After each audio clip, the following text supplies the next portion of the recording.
Cher Rav Azimov, cher Monsieur le Président du Consistoire, Monsieur le Président du FSU, Président du CRIF, Messieurs les Rabbanim, Mesdames et Messieurs, chers amis, c'est pour moi aussi un grand rendez-vous d'émotion chaque année. J'ai l'impression qu'en venant chaque fois dans ce gala, je vois se concrétiser la bracha que le Rabbi avait dit au Rav Azimov, Zichrono Livracha, comme quoi il connaîtrait une réussite qui dépassait toute l'imagination.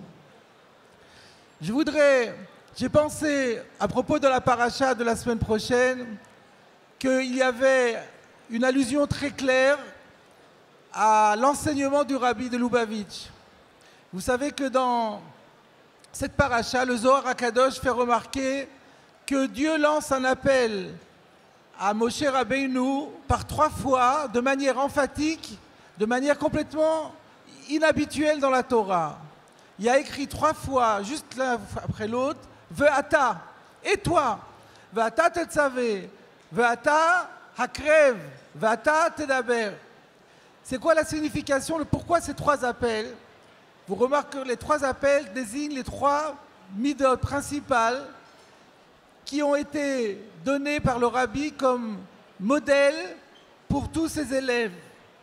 Le premier, c'est comme ça a déjà été dit, c'est Ner Tamid, Shemen Zaïd Zach, c'est la Torah. S'investir au quotidien dans l'étude de la Torah et dans la pratique des mitzvot. L'étude de la Torah dans toutes ses dimensions du Pardes, y compris la Chassidoute évidemment. La deuxième dimension, c'est Akrev et Kohanim. Il s'agit de marcher sur les traces des prêtres. Quelle était la mission des prêtres? C'était de rapprocher ceux qui étaient éloignés du service de Dieu. C'est exactement la mission qu'a donnée le Rabbi à ses élèves, d'essayer d'aller à la rencontre des Juifs qui se sont un peu éloignés et de les ramener au bercail et de les ramener au service d'Hachem. La troisième dimension, c'est les vêtements. Les vêtements, dans la tradition du Midrash, ça désigne les midot. Les midot, ce sont les qualités morales. Les qualités morales, l'amour d'Israël à Avat Israël, le chesed, la volonté, la générosité, la mesirut nefesh, le dévouement pour aller toujours aider les autres.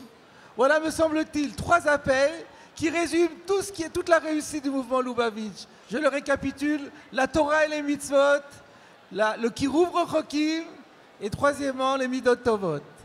Puisse le mouvement continue à se développer de cette façon et toujours en accord et dans l'unité avec les structures communautaires.